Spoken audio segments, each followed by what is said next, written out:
Howdy guys, we're here for the third day of our gas stoichiometry unit, and we are actually going to be talking about gas stoichiometry. Your homework tonight is going to be the gas stoichiometry worksheet, which is the last page on your worksheet packet.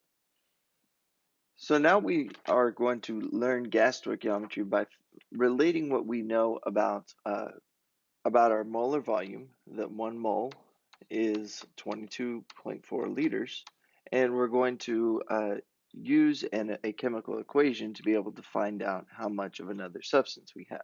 That's exactly what stoichiometry is. You would have a known amount in a chemical reaction, and you would be able to use a few little math tricks to find out the amount of another substance in that same chemical reaction. So I'll show you an example right now. Example number 21 gives us an example of potassium chlorate. 2 moles of potassium chlorate react to form 2 moles of potassium chloride and 3 moles of oxygen gas. How many grams of potassium chlorate must be decomposed in order to produce 10 liters of O2 at STP? So remember that you're going to want to note that this is at STP. So if it is at STP, then I can use this equation because this only works if it's at STP. You can use that just in the railroad tracks like we have already been doing. So if we know that there's 10 liters of oxygen, I can convert liters to moles very easily by just changing liters of oxygen to moles. There are 22.4 liters in 1 mole. And now I can be able to figure out the mass of my unknown by just converting moles of O2 to moles of my unknown substance, which in this case is going to be potassium chlorate.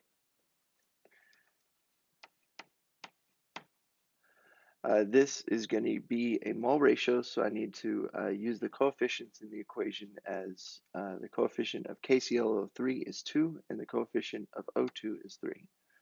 And then I need to find out the mass of KClO3, so I'll convert moles of KClO3 to grams. And the molar mass of KClO3 is 122.5 grams per 1 mole.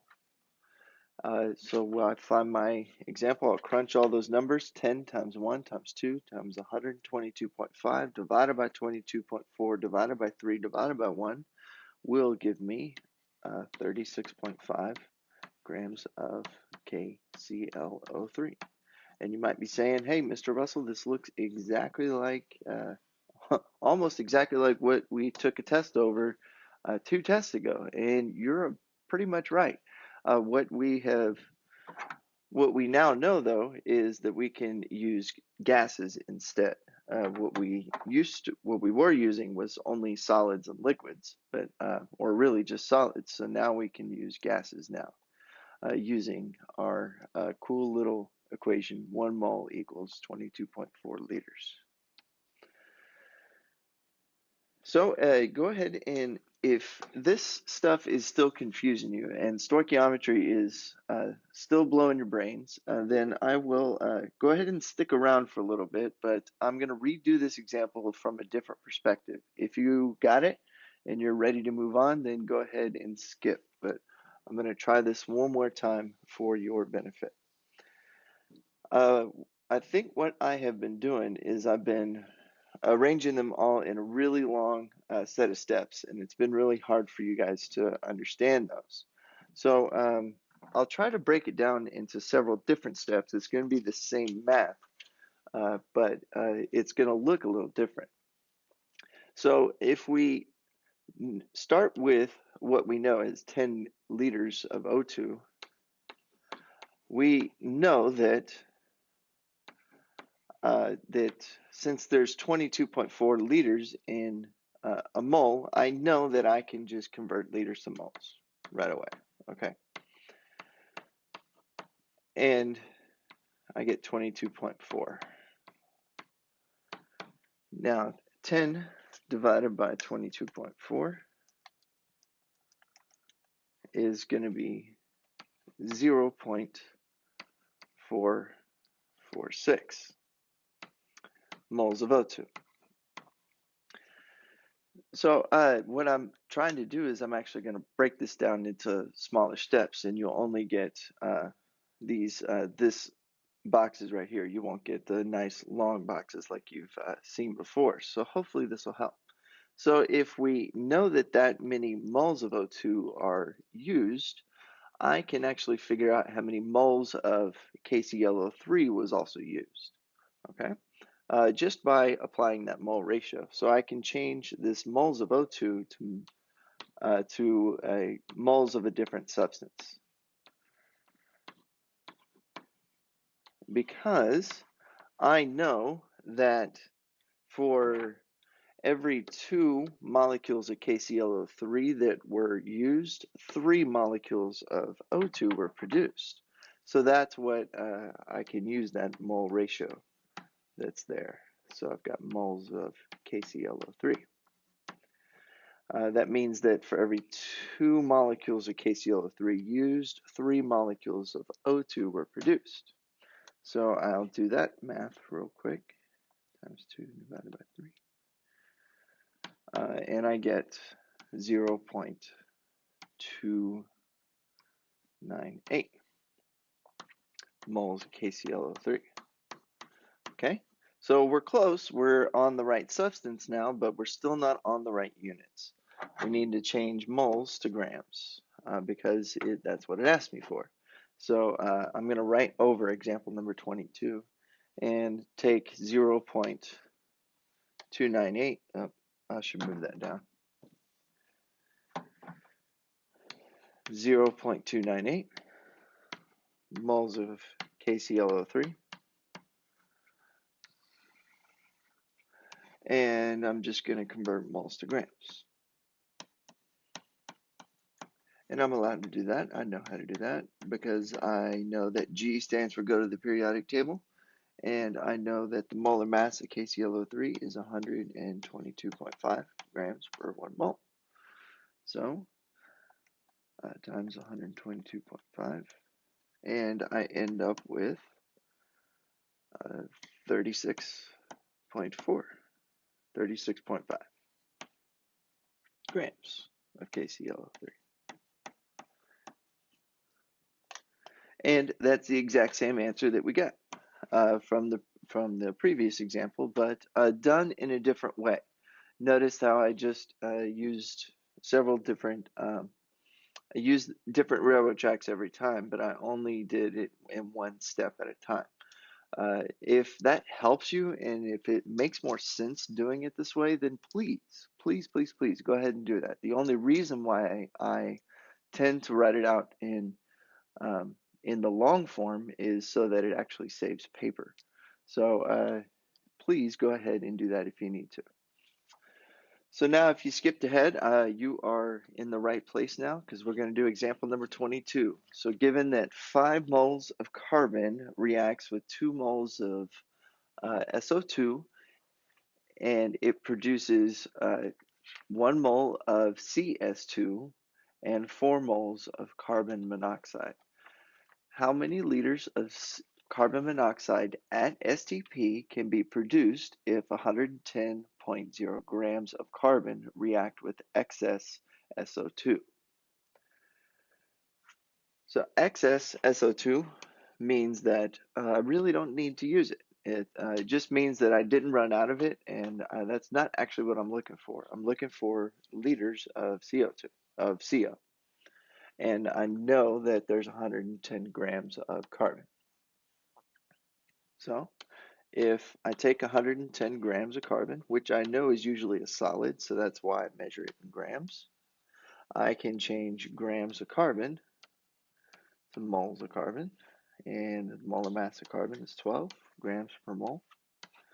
And then I need to change moles of carbon to moles of CO, and the mole ratio here is going to be 4 to 5. and then I need to change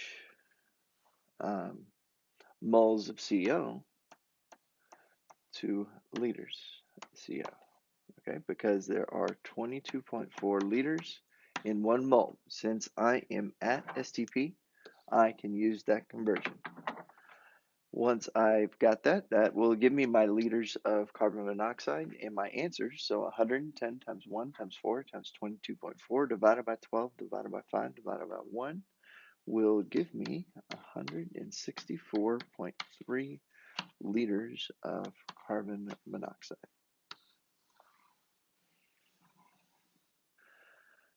So now, what if the reaction is not an STP?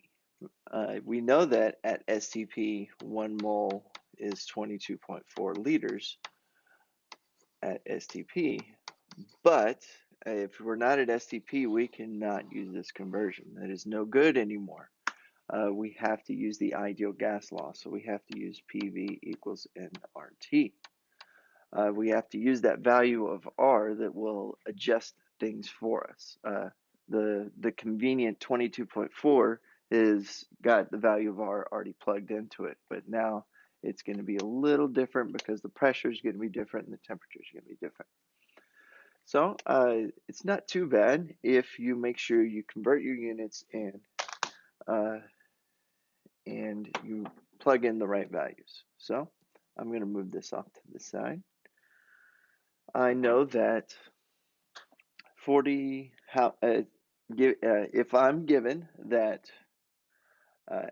iron 3 oxide, 1 mole of iron 3 oxide reacts with 3 moles of carbon monoxide to produce 2 iron molecules and 3 carbon dioxide molecules, how many liters of carbon monoxide gas at 40 degrees Celsius and 101.7 atmospheres are needed to react with 350.0 grams of iron 3 oxide?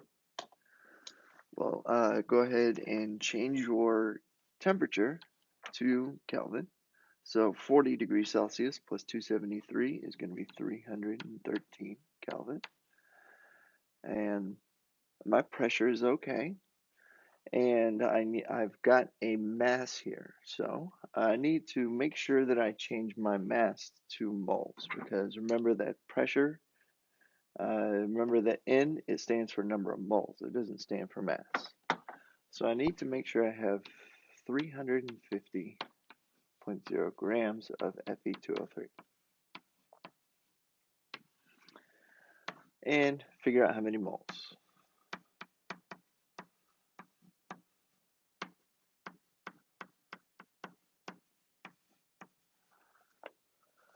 And the molar mass of Fe2O3 is 159.6 grams per 1 mole. So that is going to be 2.193 moles of Fe2O3. Okay, well, that will do a calculation for iron oxide, but that unfortunately is a solid, and that's not what I'm asking for. I'm looking for liters of carbon monoxide. So how can I change moles of iron oxide to carbon monoxide? Well, just use the mole ratio, right?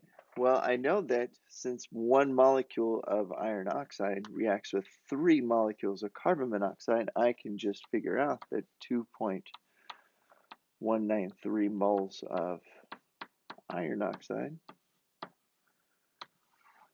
I can just use a quick mole ratio of moles of iron oxide to moles of carbon monoxide. And that is going to be a mole ratio of 3 to 1. And that will end up being 6.579 moles of CO. Now this is my value of N, okay?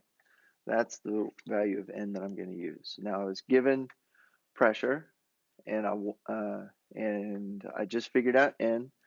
I know R because it's a constant, and I know temperature because it was given to me. So I just now need to figure out the volume. So I'm going to plug that into this equation, That's right here. My PV equals nRT equation. And we're going to use this one right here. So my pressure is 1.7 atmospheres. My volume is unknown. My value, my moles is going to be 6.579 moles. My value of R is going to be 0.0821 because I'm in atmospheres this time. And my temperature is going to be 313 Kelvin.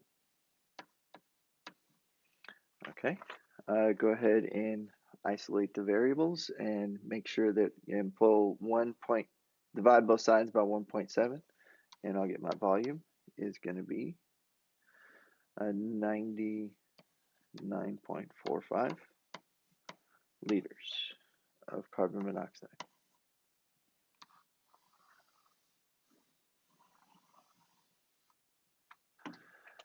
If we're given the reaction with nitrogen reacts with 3 moles of hydrogen to produce 2 moles of ammonia, what volume of ammonia at 1,245 millimeters of mercury and 92 degrees Celsius will be produced? Let's go ahead and change that to Kelvin. 365 Kelvin will be produced if 95 grams of nitrogen reacts with excess hydrogen. Remember, excess means that you don't use it. It's not the limiting reactant. We don't run out of it, so it's not helpful whenever we do our math. So we need to start with 95 grams of ammonia, and we need to make sure we we're using this equation now because I'm not at STP anymore. I need to make sure I figure out the value of N. So what I'm starting with is 95 grams of nitrogen. I need to find out how many moles of nitrogen there are by converting. And there's 28 grams in 1 mole. So there's 3.39 moles of nitrogen. Well, since I know that for every 1 mole of nitrogen made, there were 2 moles of ammonia made, or 1 mole of nitrogen used, 2 moles of ammonia were made. So 3.39 moles of nitrogen